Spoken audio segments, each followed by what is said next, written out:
Hello and welcome to Stylish Chats with Creatives. Today on the podcast, I'm speaking to Aurora Foulds, also known as Rora. She is based in West Yorkshire and she's a freelance artist. Hello. Hello. So nice to meet you kind of virtually face to face. We were just saying that we've both missed each other in society for like a couple of weeks.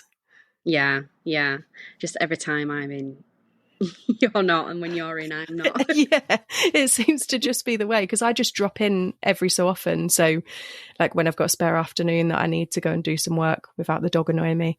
So yeah, and it was just so happened that we missed each other, didn't it? It felt like weeks. So how did you become an artist? Start me from the beginning. Where's this creativity come from? So I'd actually say when we really go down the timeline of it all, it's been the whole of my life. So as long as I can remember, I was always into dance. When I was younger, I did street and hip hop. Always into like choreography. It was always everything that I've done creatively. It's always been me wanting to create something. I would go to dance classes and people would be teaching me stuff, and I really struggled with that. I really struggled with kind of people telling me how to express myself. Yeah. So I really wanted to get into choreography, and as I got older, went to high school, did drama, did dance, got introduced to like jazz and contemporary dancing. Absolutely hated contemporary dancing. Absolutely just couldn't understand it at all. And then I went to college, and I went to Kirklees College. I went to Highfields in Huddersfield, and they had like an actual theatre, and it was amazing that building's no longer owned by Kirklees anymore, unfortunately. But yeah, that was like the best years of my life at college. And yeah, I did mainly theatre stuff. And I remember with my teacher, my dance teacher, I would always say like that I'm an artist, and it wasn't really something that everybody else saw themselves as. There was like, no, you're either a dancer or you're an actor or you're a theatre student. Yeah. Because in the building that we had there was the art block, there was the music block, and then there was the performing arts block, and they were all separated buildings. And I used to always feel really confused, like, why are we not collaborating? Why are we not doing stuff together? It seems really odd that we're so separate. Mm-hmm. And there was always this sort of conflict of like that we weren't all doing the same stuff. And then I remember the art block being moved to Dewsbury, and then we went into the art block when they sold the building. And that's when I was kind of like, it makes no sense. Like, we're all artists. And my dance teacher was like, you are not an artist, you are a dancer. And I was just like, what? Yeah. But it's a form of art, is it not? Performing arts?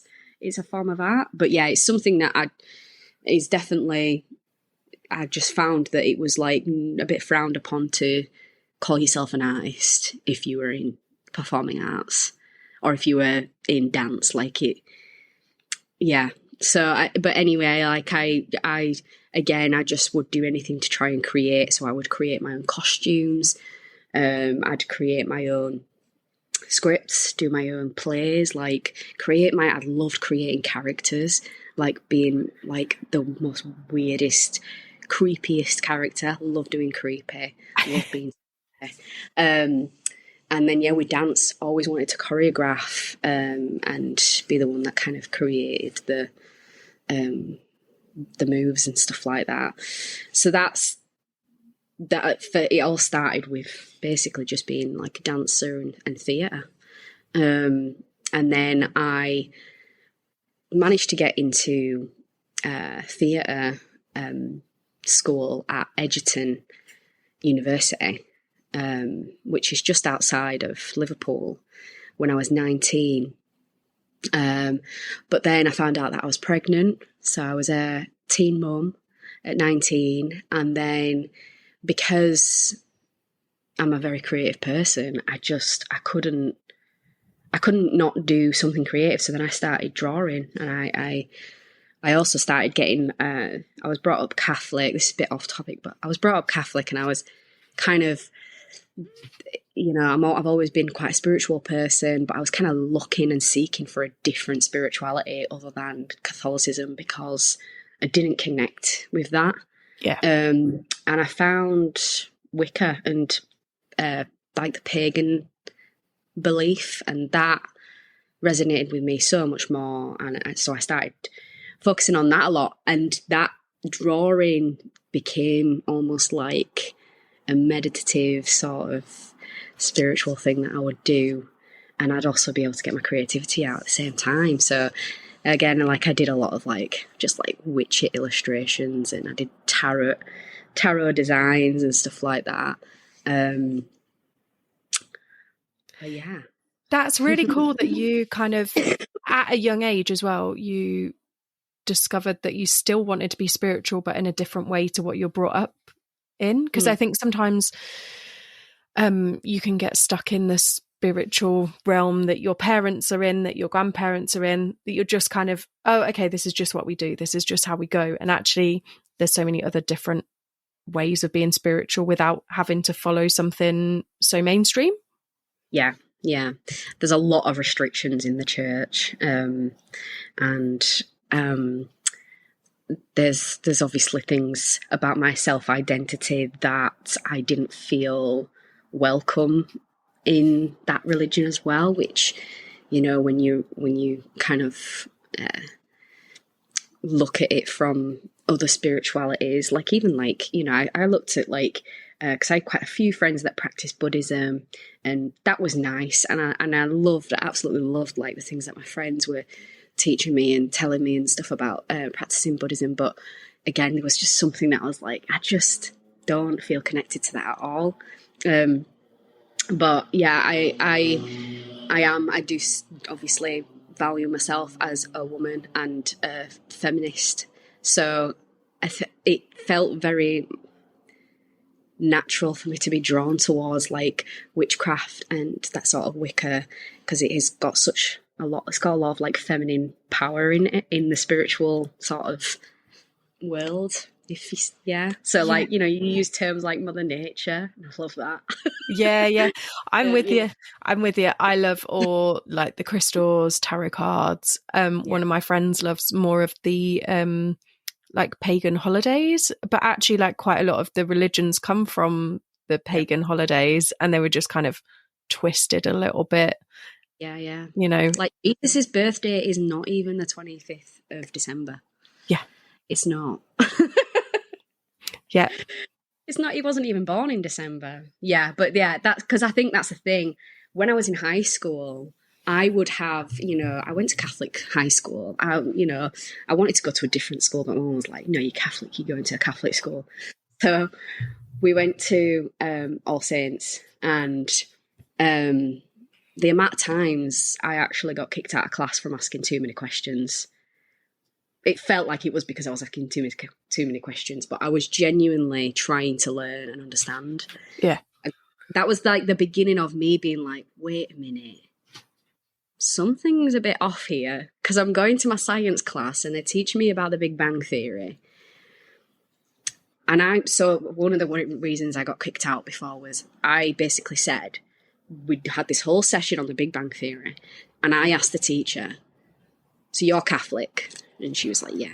So what do you believe, the Big Bang Theory or that God made the world? And she was like, what do you mean? And I was like, well, I'm just curious because you've just spent a whole hour teaching us about something, but it seems kind of hypocritical. Yeah. And then she was like, get out. Shit. So she didn't even give you an answer because she knew she was in a sticky place, right? Yeah, which I get now. Obviously now I'm like, God, that was a bit ballsy of me. I don't know why I did that. It was probably quite rude to do it in the way that I did it, but I was a bit cheeky, and I didn't really have much filter when I was younger. But I was so desperate to just know the answers to things and to understand people. I'm not asking you because I'm trying to trip you up.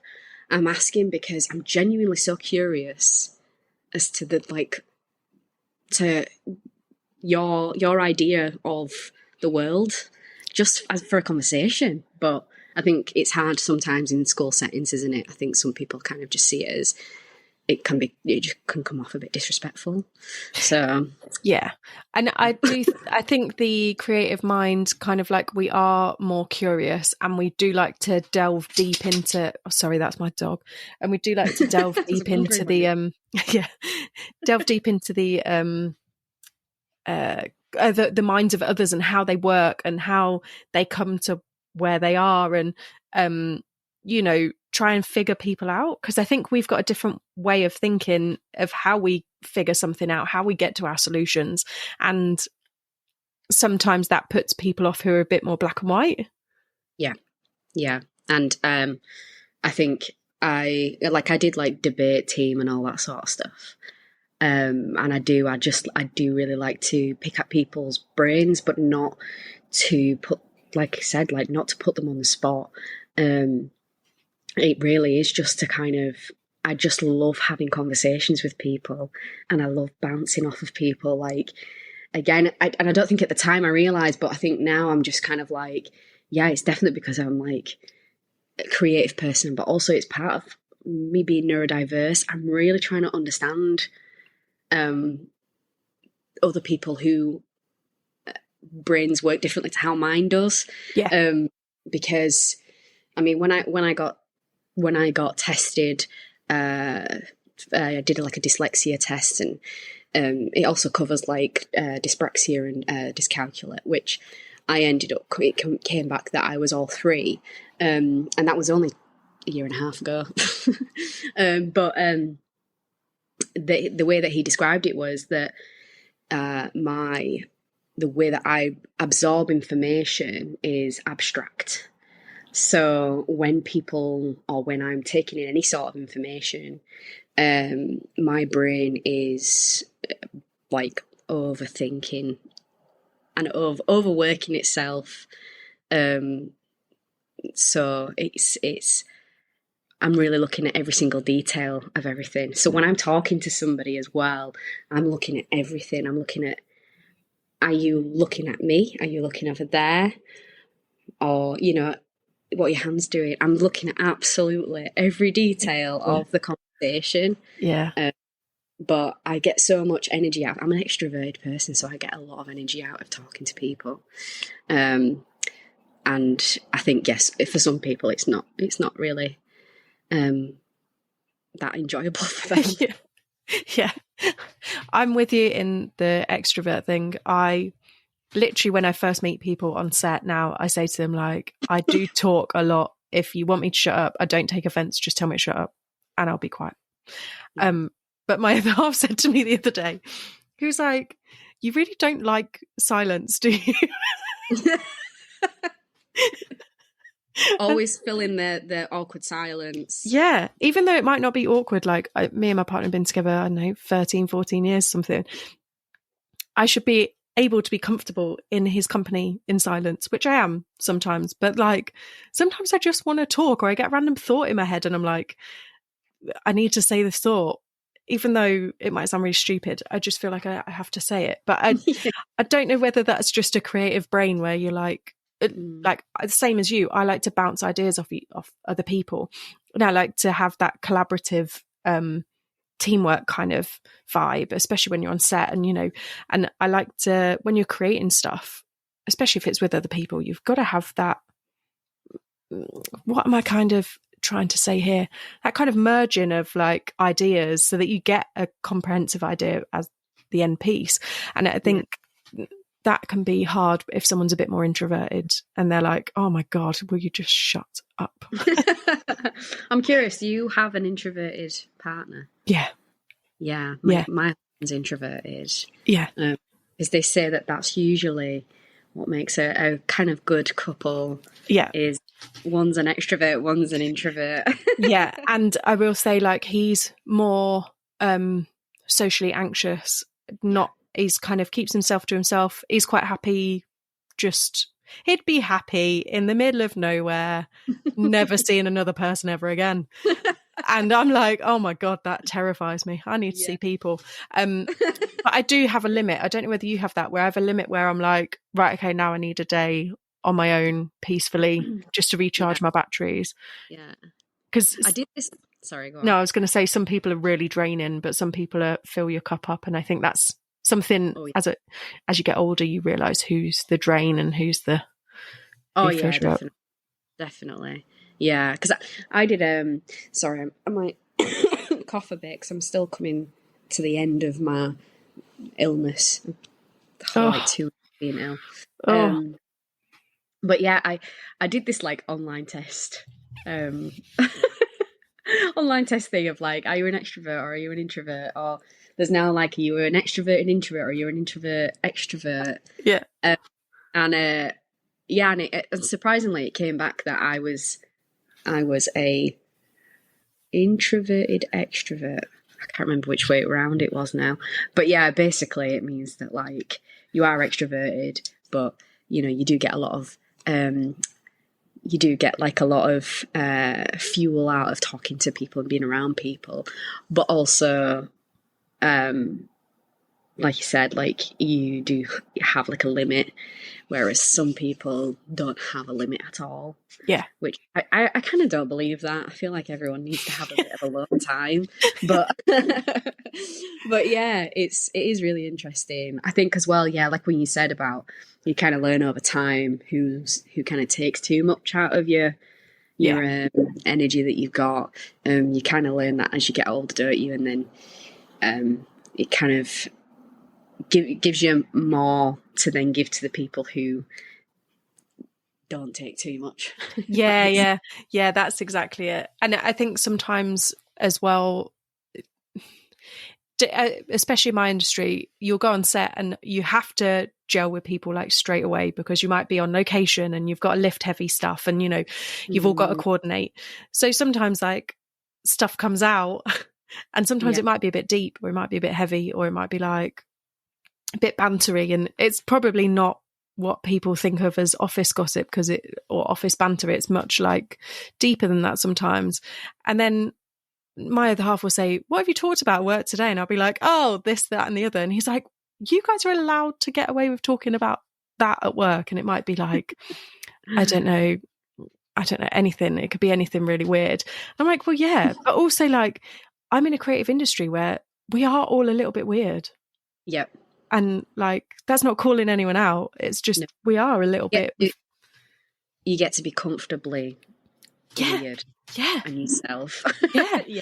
Yeah. It's, I don't know. It's really fun. I think I enjoy being a creative, but it is difficult sometimes to navigate the world that's meant for academic people, I think. Yeah. Like, I think when I think about potentially collaborating with corporate people, because sometimes that, you know, well, I say sometimes, a lot of times creative people do end up, you know, coming across a job where they need to speak and work with and have meetings with corporate people who are very much wanting to have like things structured, and there has to be a lot of rules in place and you have to kind of stick to those rules, and maybe you have to present yourself a little bit better. Yeah. You won't get away with having wet hair. Yeah. Or being dressed in my joggers, which, you know, comfort is king, guys. But yeah, I kind of like, I think that's the bit where I get like my social anxiety comes into play, because I'm like, I want to be able to collaborate wherever I can. And I work really hard to not be judgmental of people and industries. If I don't know, then you know, if I'm not in it, I don't know what it's like. And it is so easy to judge, isn't it? So when I think of corporate people and even academic, so you know, it's I think it's more of it intimidates me because of the lack of understanding and how much I don't know about it. I've been doing a lot of like business stuff, so I've been going on to like business programs. I did like this business program, and it was called YCKA, so it pronounced Wicker. So I was like, oh, cool, yeah, yeah.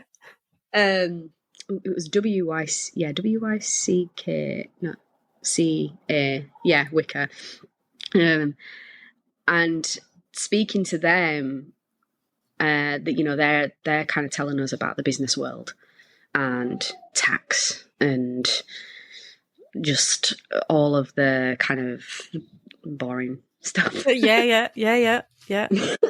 That you need to know if you're going to be a freelance artist. If you're going to run your own business in any way, you kind of need to know all that sort of stuff. And I kind of found it hard to, when they're trying to teach me about marketing and sales, I really struggle with it because when they're telling me stuff, I'm kind of like, I know you're telling me from like a business point of view, and if you want to make money, this is the kind of stuff you have to do. But in my head, I'm reading it as it's manipulation. We've got to manipulate people to sell what we like. We've got to kind of just work our little magic to change people's minds. Or one of the things that they said was you've got to sell. They don't know that they want it. Yeah. Until you try sell it them, and I'm like, oh, I really don't feel comfortable with that.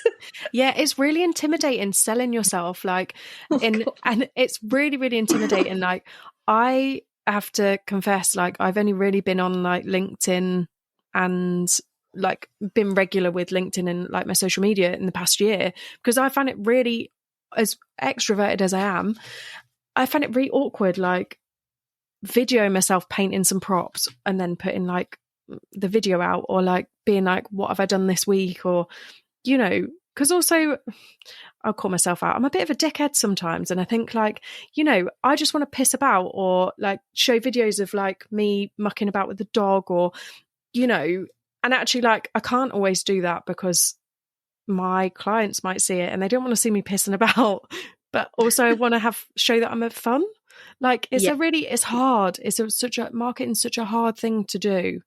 And I think we're also influenced by everything around us that we don't even know we're being marketed to half the time. And that's probably the secret of it.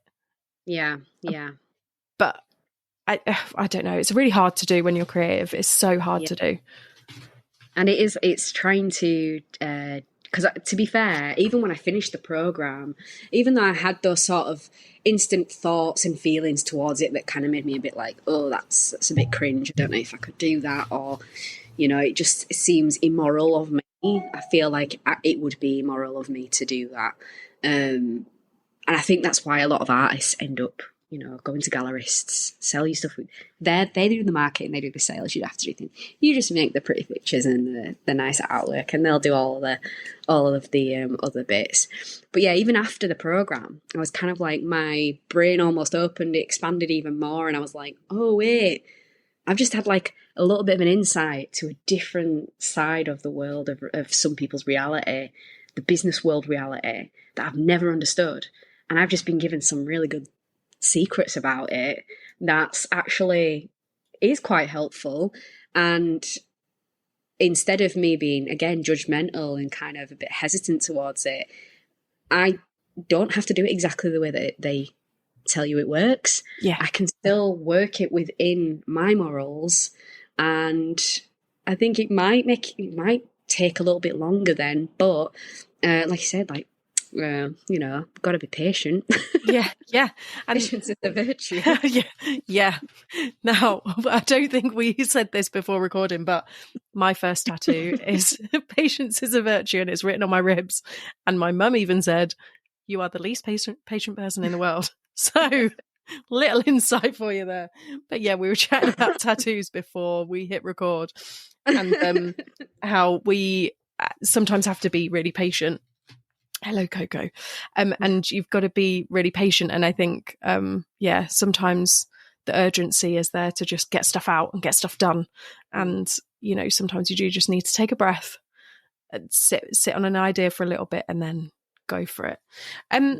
So you do like mark making and stuff, and I've seen some of your work. It's like some's kind of prints and there's drawing. What's your favourite medium to work with? So the one that I always keep coming back to is mark making with ink, and I just find it really therapeutic, and it's almost so. I'll tell you kind of the development of when I've kind of discovered this art technique, and it's a type of expression art. On my second year, I did my whole assignment on synesthesia, which is a condition where your senses kind of cross over. So your brain kind of crosses over certain senses, and you know, it was a way of kind of discovering my own neuro brain. This was before I even got diagnosed with dyslexia and stuff. But it's quite a common thing that if you're neurodivergent, it is quite common that you also would have synesthesia condition. So I've always said to people, when I listen to music, I see movement.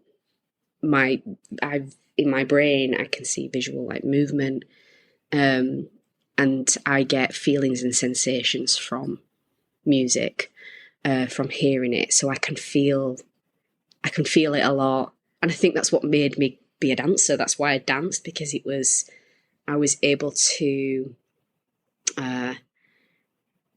almost get like a really true feeling of the sound of music and make a visual out of it.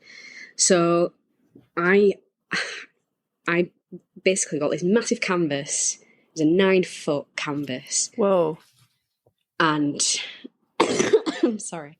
And I wanted to kind of incorporate a bit of my kind of moving as a dancer and stuff. And I just started experimenting a little bit with the synesthesia, and trying to show a visual representation of the music that I'm listening to. And I'd listen to all sorts of different genres, from like jazz to like heavy metal and R&B, a bit of folks, just all sorts of different kinds of music, and just put it all on this one canvas. And every area of the canvas was a different genre of music.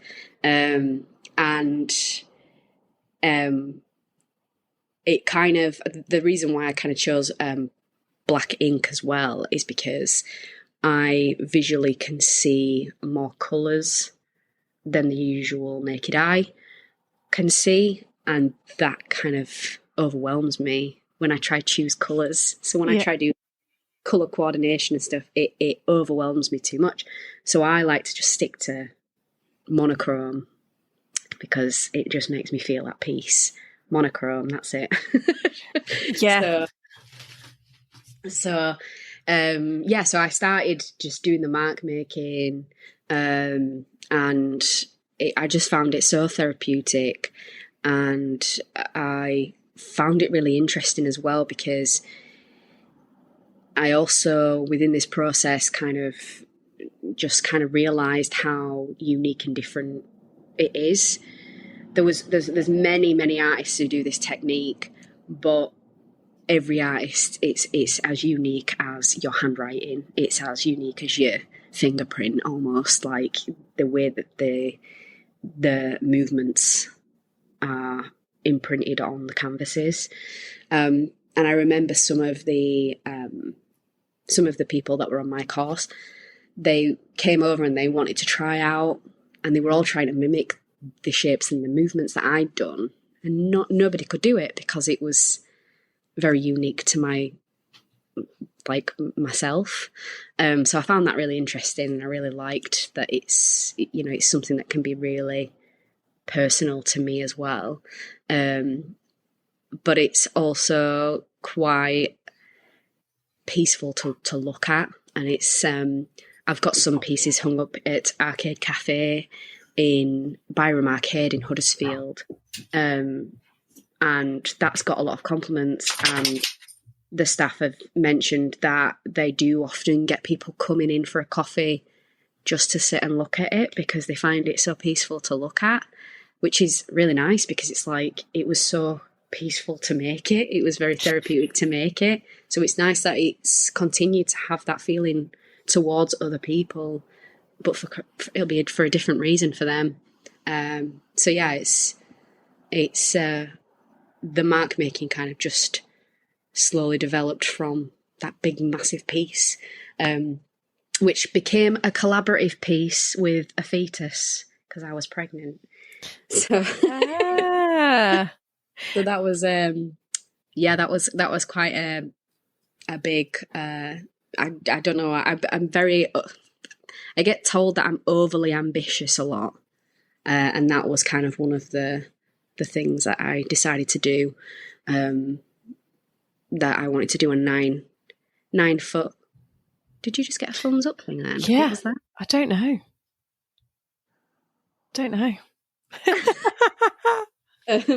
Yeah, that I decided to do a 9 foot, knowing that I was pregnant and would be getting bigger and bigger during this painting. So, but there was a brush stroke in there that was done by my youngest. I was moving the brush and she kicked my arm. Yeah. So it made it ended up going in a different direction that I wanted to go. So that was really, really nice. Yeah, I bet. So if we go back a little bit, you got pregnant at 19 and you were doing theatre. Were you doing theatre at uni?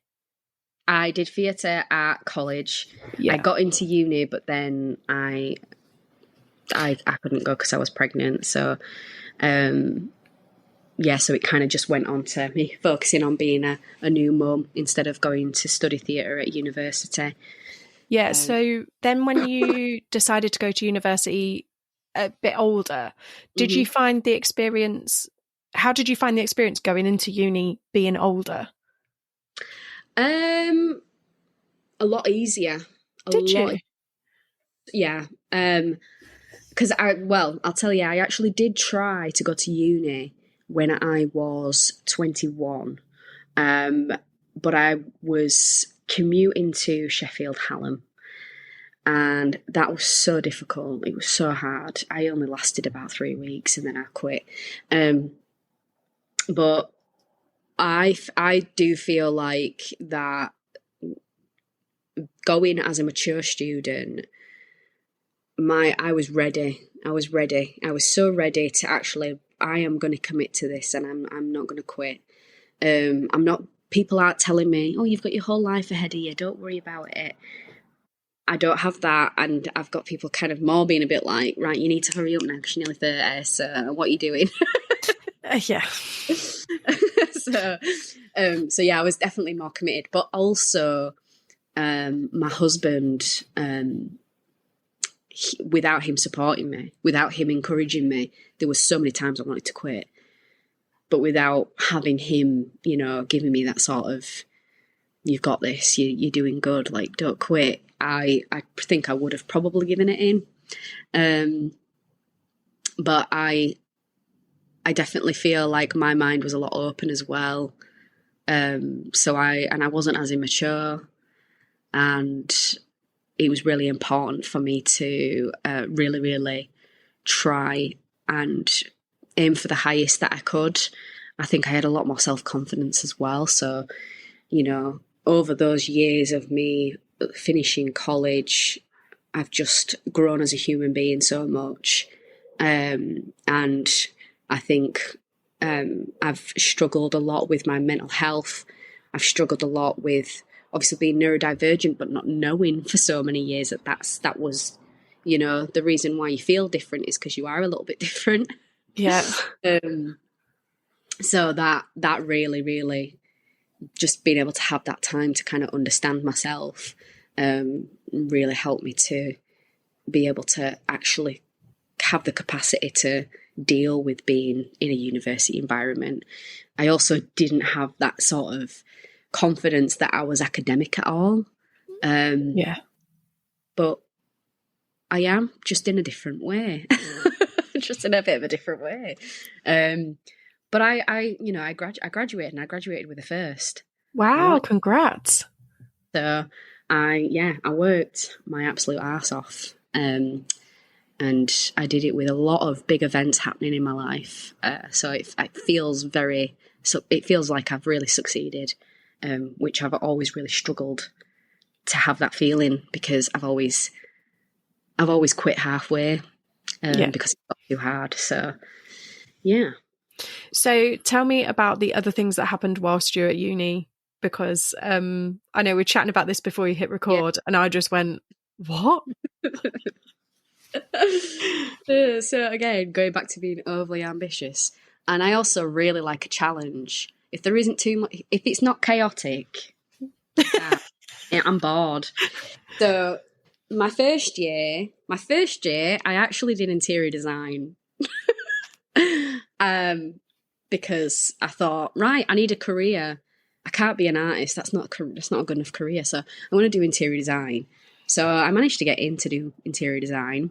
And it was not a good choice, obviously. But on that first year, we bought a house, me and my partner. And then on the second year, I transferred over to contemporary art and illustration.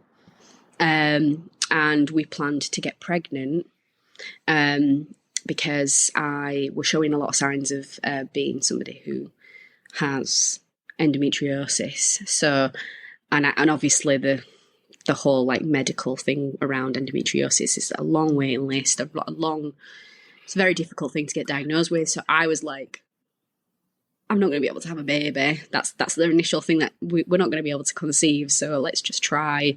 In my second year, we'll try and plan it where I get pregnant and we have a baby, and then I'll just do my second year and it's fine. And we managed to plan it so well that her due date was actually the last hand-in day of the year. And it worked perfectly well. And the reason why we planned it for it to be towards the end of the year is because the uni's policy was that you could only go on maternity leave for 4 weeks.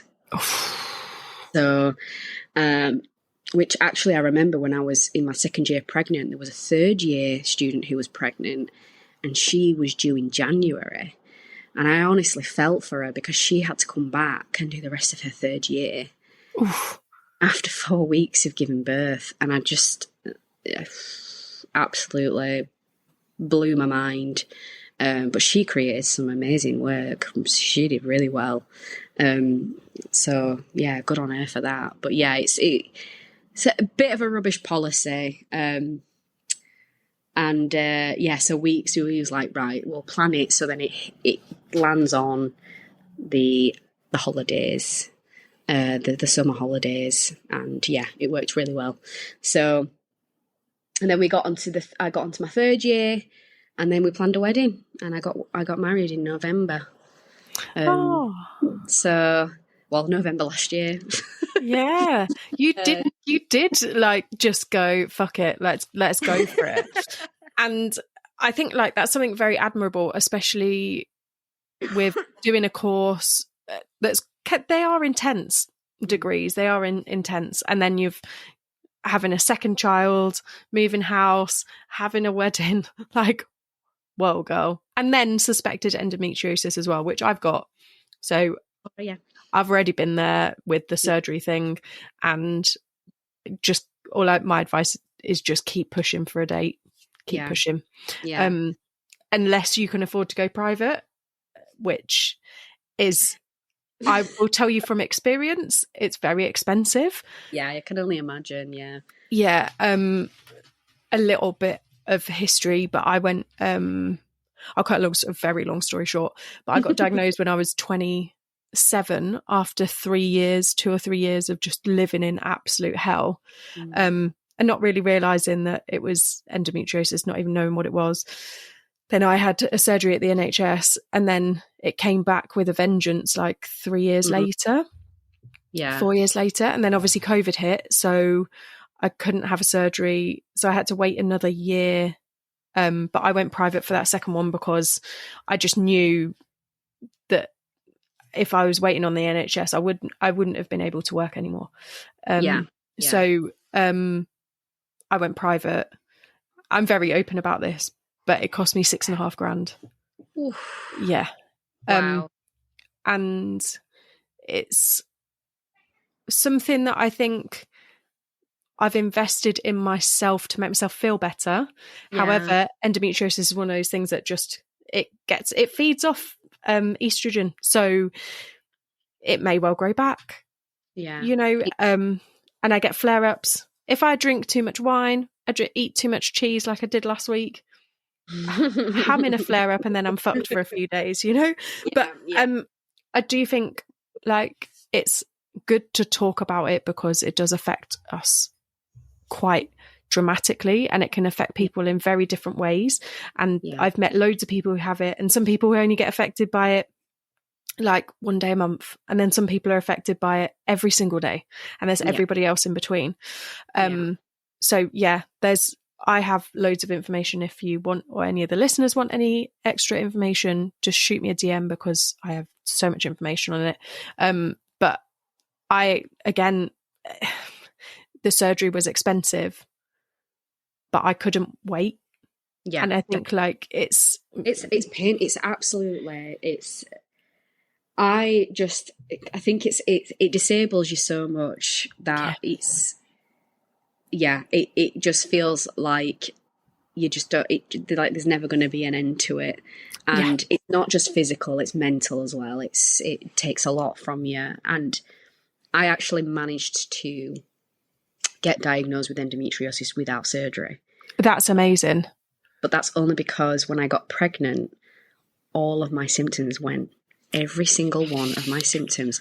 I actually was more able as a pregnant woman to be myself again and live my life again than I was before then.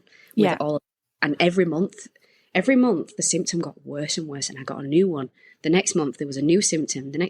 And I've had to go back to the doctors again because I'm starting again with the symptoms. So it's obviously, they say it can either be gone forever when you get pregnant or it can come back.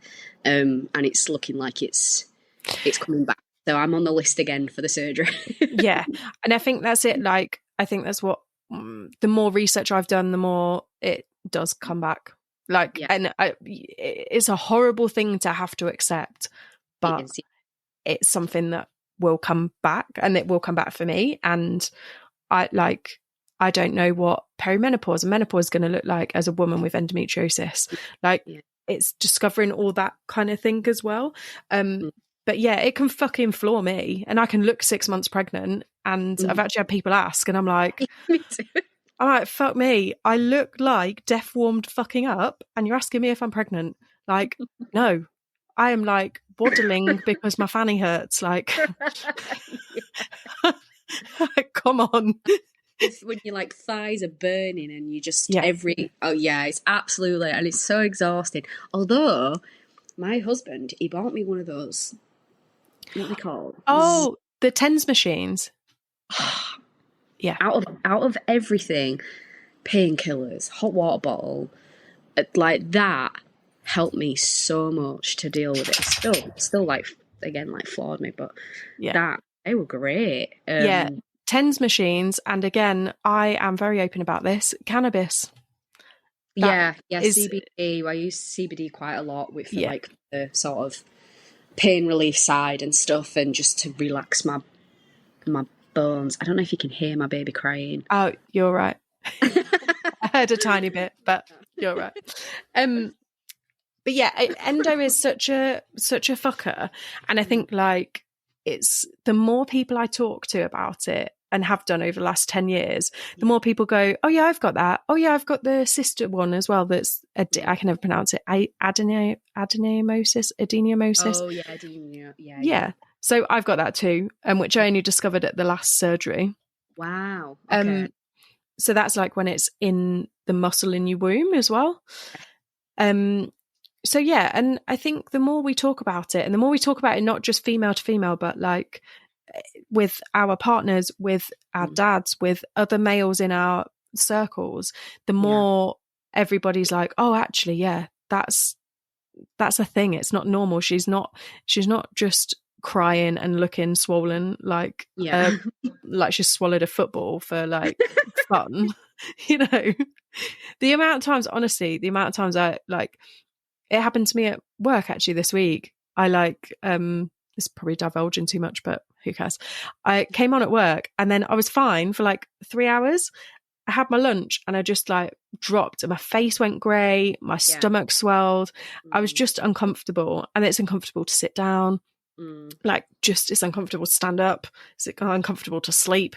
Like, it's just hideous. And then I'm like, right, Nath always says to me, my husband, he's like, don't try and be a hero. If you've got cocodamol at work, just take some cocodamol and you'll feel a bit better. Because sometimes I try and do it without painkillers. And he's like, me too. He's like, why are you trying to be a hero? Just take the fucking painkillers. For me, it was kind of like, I need to make sure that I can feel what's actually happening. So then when I go to the doctors, I can say, I've got a new symptom. The pain is now moved here. But if I take pain relief, then I'm not going to be able to listen to my body and what it's doing. Yeah, I've got a weird thing with like taking pain relief. I am very much like, I'll wait until I am passing out in pain. Just because I'm like, I need to know what's happening, and if I stop my brain from feeling it, then I'm scared that I'm going to miss something. And then, I think that comes from the amount you have to kind of argue and advocate for yourself. Yeah, it was so difficult.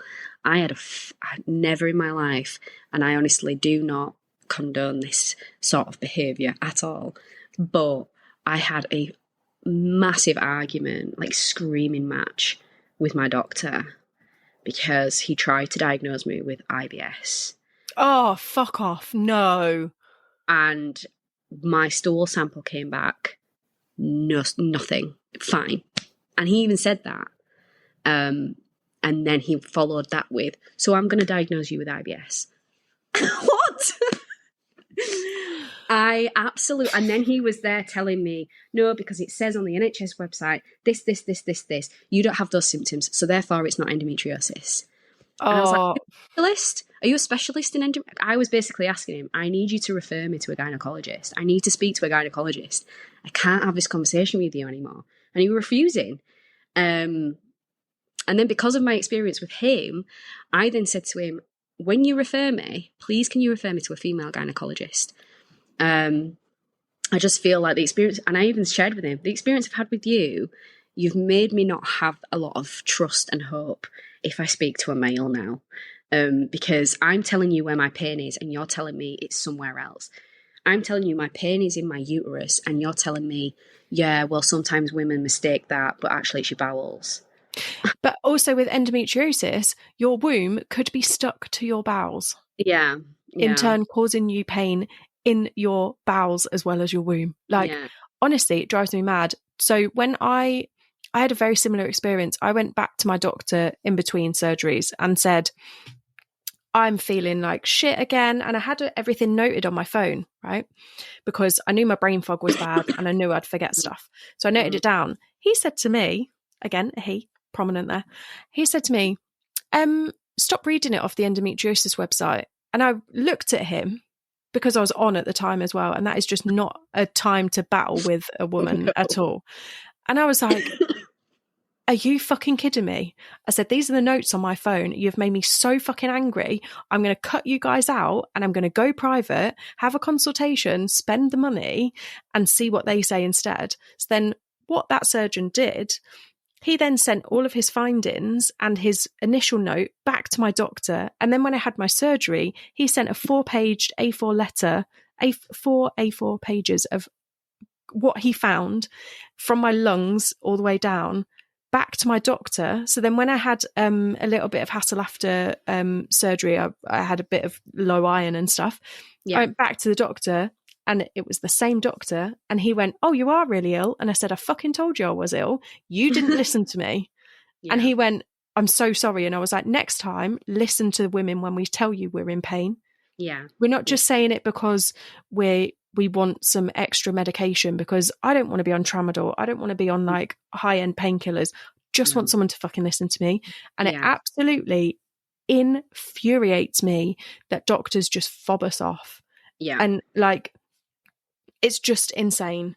And I just think like, there's so many women out there, and they say it's 1 in 10 or 1 in 8 with endometriosis, and I actually believe it's way higher than that. I think it must be, because the amount of women that I've spoke to, and they've said they've got my sisters they're just as bad as me, but they're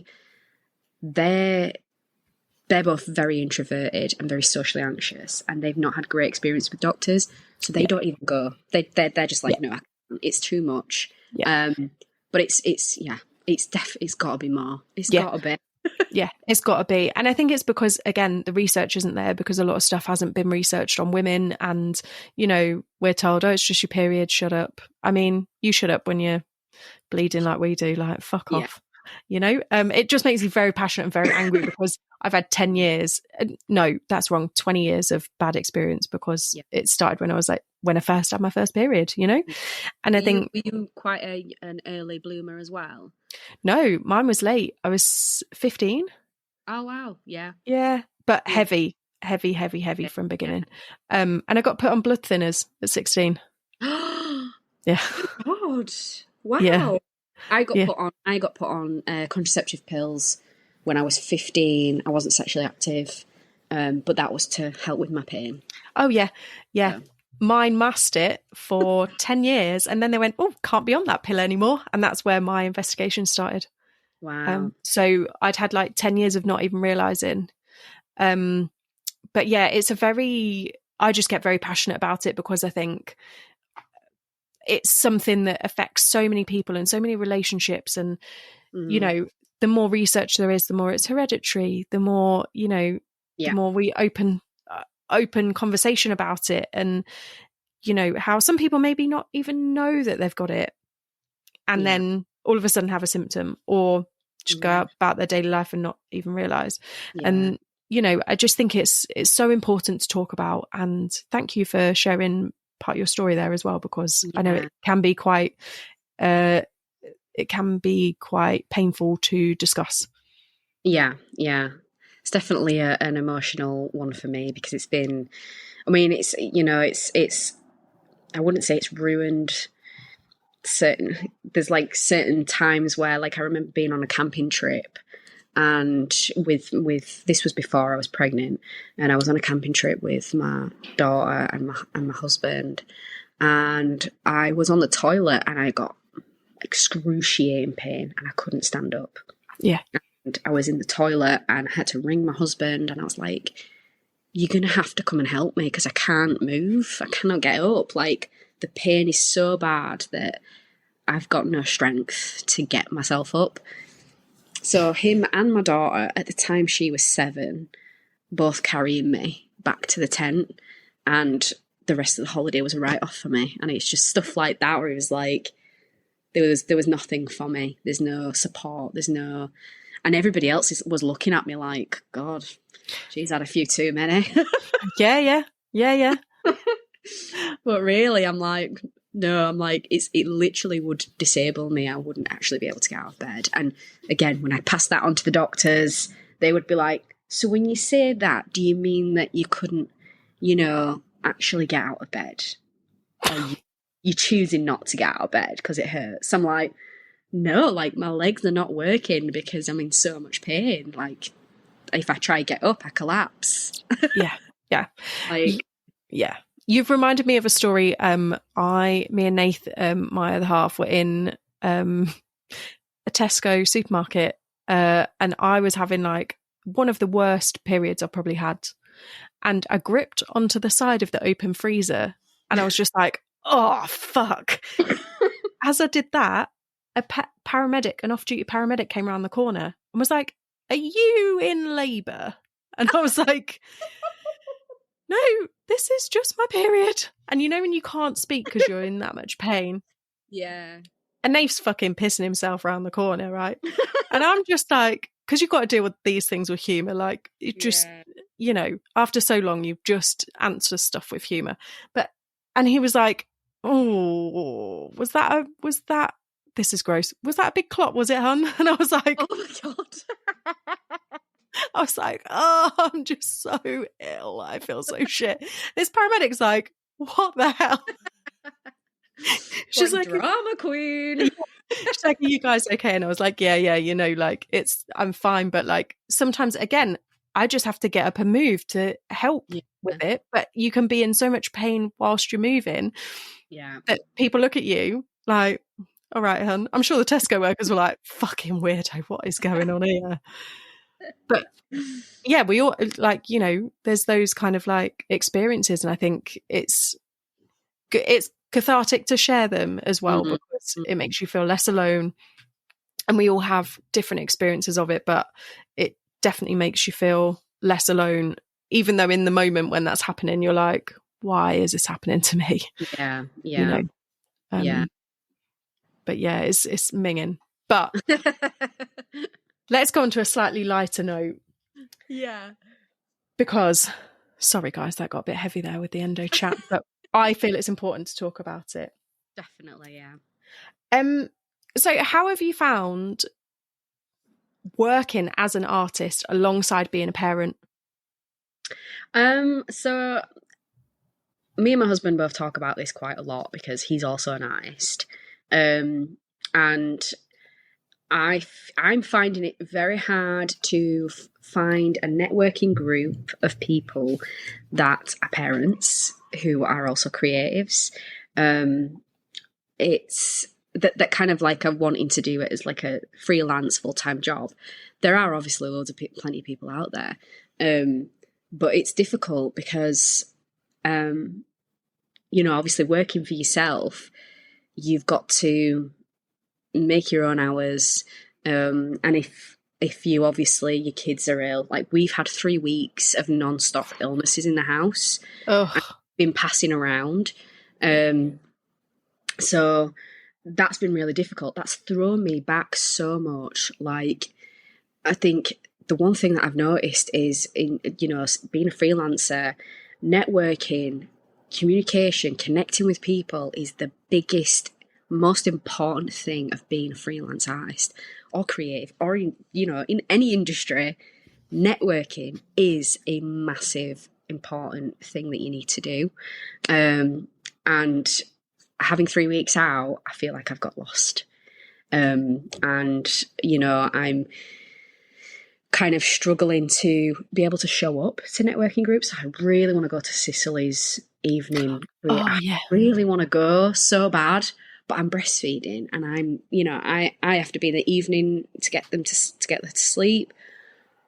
But we're kind of coming off the breastfeeding now, so I'm like, I'm going to be able to go out on an evening. Yeah. Be able to actually show up to like these networking groups, and a lot of them do happen in an evening time. So I am really looking forward to that change happening now. Whereas at the time, it just felt like it's almost like your process is slowed down so much more being a parent. As much as I'd like my creative and my freelance work to be priority, it's not. I can't let it be priority because, both of my kids are going through massive transitions now. My eldest is going to high school next year. So we've had that's been like on my head, like, right, we've got to go visit all these high schools and like pick a high school and all that sort of stuff. My eldest is also a SEN child. So that also kind of makes things difficult because I have a lot of meetings with like social workers and meetings with like the Senko team at school and stuff, and so I've got to have all those kind of things come before my creativity. I find myself doing, when I do get the time, I find myself just doing admin, which is awful. I hate it. I'm giggling because I'm exactly the same. I'm like, I don't want to do my invoices, but then if you don't do them, you don't get paid. Because this is the thing. At the moment, I'm really at the beginning. Like, I'm raw at the beginning. There's no cash flow. There's no money. There's a lot of free time, free work. there's money obviously coming in, but it's sitting there to pay for the next thing that I have to pay for. Yeah. So I'm not making profit at the moment. And I'm also trying to find my feet in what I need to prioritize when I am doing my freelance stuff. So at the moment, workshop is taking everything. I was like, right, I'm going to do these workshops because, a lot of artists do workshops, and Zoe at Society, we had like a nice little chat, and she was kind of, with all the artists that go to Society, they've done, they run successful workshops, and people love going to like creative workshops, and I knew that I wanted to do them eventually in the future. So I was kind of like, it might be a good idea for me to actually start doing them now. It might be just like a good way of starting to connect with people and networking, but also building my own practice, and also kind of being able to put money back into my work and stuff. So I started obviously developing my workshop, which is Mark Music, and that's taken up everything. I haven't had time to paint. I haven't had time to create. I wanted to also apply for residencies and stuff, and I just haven't had that time in the day to do it. I work a lot in the evening when the babies are all asleep. Yeah. It's when I say babies, I mean my like 10-year-old. Still call my 10-year-old my baby, because but yeah, so it is very difficult, but it's not impossible. It's, and I would much rather be in the position that I'm in now than have to then just throw myself into a salaried job that I'm not passionate about. And, again, like with the struggles with mental health, I can't hold the job down for longer than, the longest I've done is 2 years.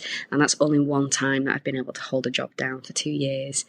And I think that is because I don't feel like the work world has actually got to a place where they're able to commit to supporting people with the conditions that I have, which is just how it is at the moment, I guess. But I know now in myself, I don't have that capacity to be able to be putting myself in a position of working a salaried job. And I also don't want to continue to kind of pretend that I can be like everyone else and go into a normal everyday salaried job, 5 to 9, 5 days a week. Because I know myself that I do get to a point where it's far too much, and I don't want to come off as an unreliable person, and my CV is starting to look like a very unreliable person. So, I'm definitely, I've got other creative friends, and even my husband, he's very much like, I need stability. I need to know that I've got income coming in. I need to know that, I need somebody else to manage me. Whereas I've always seen myself as like a leader.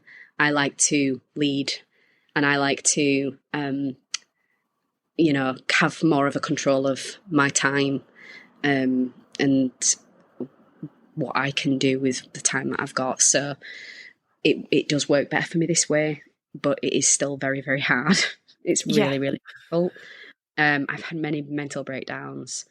I'm on medication now, but that's not because I'm freelance artist. It doesn't just come with the job. You just go to the doctors, like, yeah, so what we're diagnosing with, I'm a freelance artist. Okay, take all the meds you need. Here's your roll of prescription. Yeah. I think it's interesting though that you say about being in a full-time job. Like I've done full-time jobs. I can't say that I was happy doing them. No. And some of those were creative. All right. And I think like it's important not to be too hard on yourself to, we are different, and it's okay to be different and do things in the way that suits you. And if that is being freelance and doing your work in the evenings rather than at like 9 o'clock in the morning or whatever, you know, gives you the flexibility to get the best out of your skills. And I think like that's important to acknowledge as well. You know, we don't have to follow society's script of going into a job because we're 30 and we've got to be in a job, you know? People make it when they're 50, they make it when they're 60, you know. We've not got to be the same as everybody else. And I think that's what also makes us as creatives like so diverse and interesting as well. You know, a lot of us don't really know what the fuck we're doing. No. And I don't think I'm never going to know, I don't think. Just go with the flow. Yeah, definitely. Like I've just lost my train of thought. Hang on. My brain just went. I think it's because I spotted your dog and now I'm like, oh yeah, she's pestering for I can't say the word, but the four-lettered word beginning with W. Oh, okay. Yeah, because we didn't go this morning just yet, so she's like pestering, and then she keeps coming over and then shaking, and you'll hear her collar. But it wouldn't be the podcast without Coco making an appearance. Definitely not. She's giving me looks. She knows what I'm talking about her. So we were talking about before Coco distracted us both. I think we were talking about you also doing workshops and things, and I think that's a really interesting way of getting your art seen and out there and networking as well. I think you're so right. It's so important to network when we're creative, says she who doesn't do as much as what she should. But those kind of things as well. And Zoe being very supportive at Society of Creatives and giving you the space to try these workshops, see what works for now. You know, like it might work for 5 years, might work for 5 months. Cool. You know, you're giving it a bash, you're giving it a try. And I think that's so important to have that support there. And I think I spoke to Ali recently about it, and it's such a supportive place and there's so many different dynamic people there that you can then tap into some corporate things and be like, oh actually, and somebody might go, oh yeah, I need somebody to design me this, or I need someone to illustrate me this, or actually we're looking for new artwork in the office, you know. And I think that's kind of, it's useful to be down there. Yeah, definitely. Yeah, I think because I've kind of gone down the route of wanting to do. Sorry, there's a crying baby outside the door. That's all right. I think she's shouting for Booby. Hey.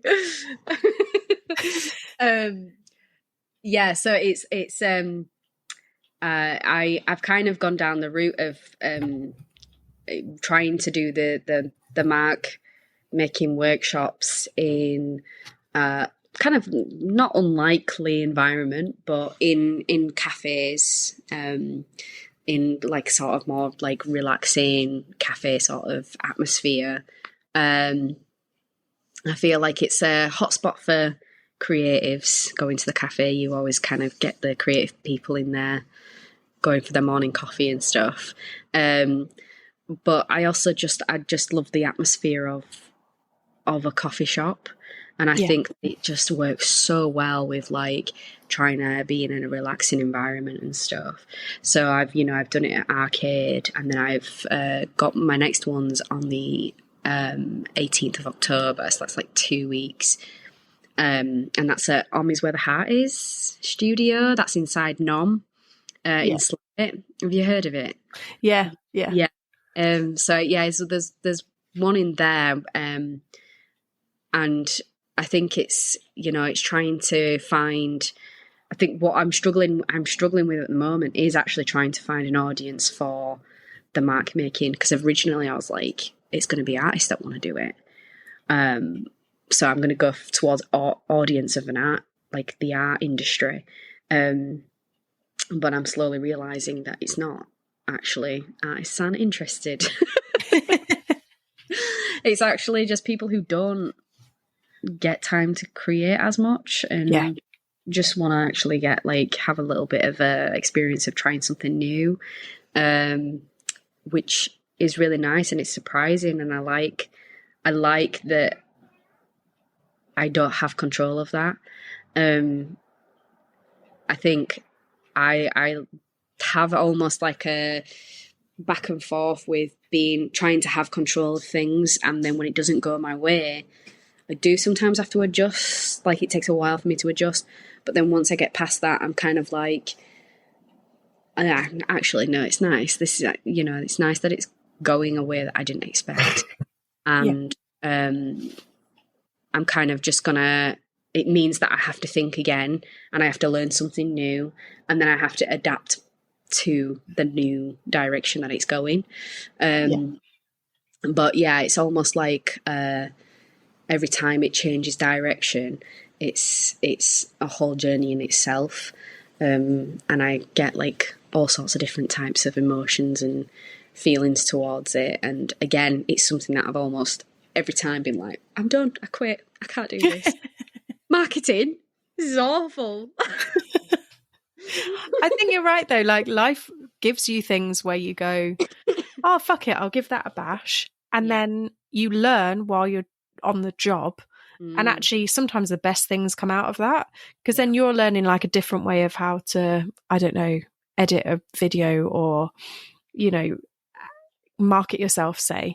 And then someone will be like, oh, so I've seen you've done really nice reels for yourself. Like, can you do them for me?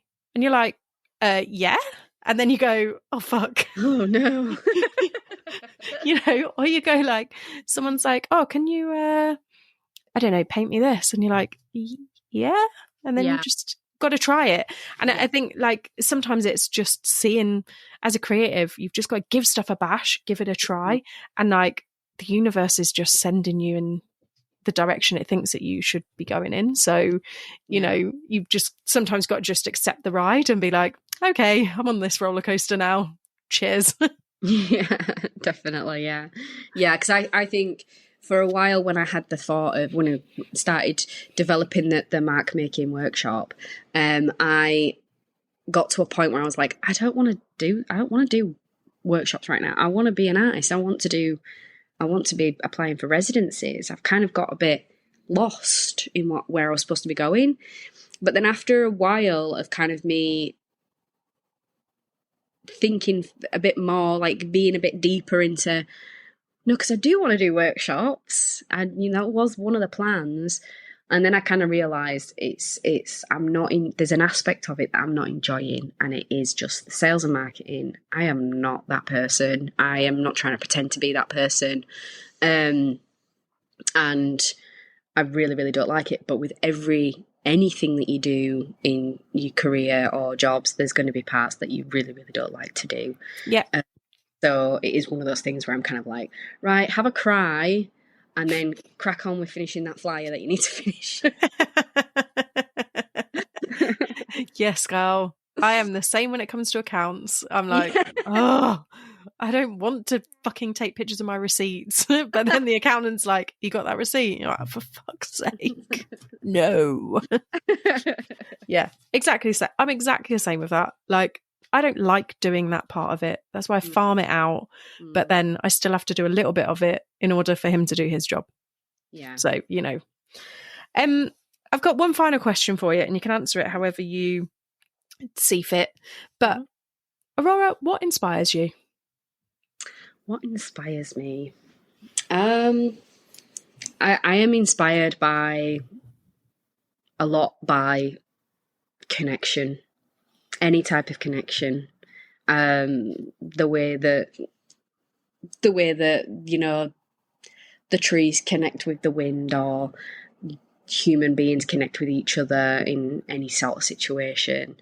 A lot of my artwork and a lot of my practice has always come down, like the core of it is being to do with connection, and I think that it's been a really big support in my own growth as well, trying to connect with myself and understand myself, and it's really helped me to make the decisions that I've made to be where I am now. But yeah, biggest inspiration is all of the connections of the universe and how it brings.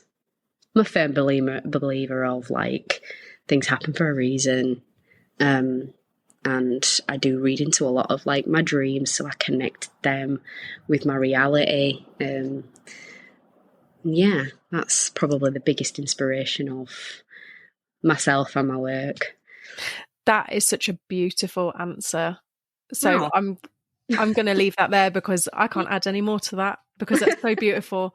And thank you so much for being so open and so honest today in our conversation, and for being a lovely guest. Yeah, thank you for opening this space, because I've felt very comfortable to be open and not judged, so it's nice.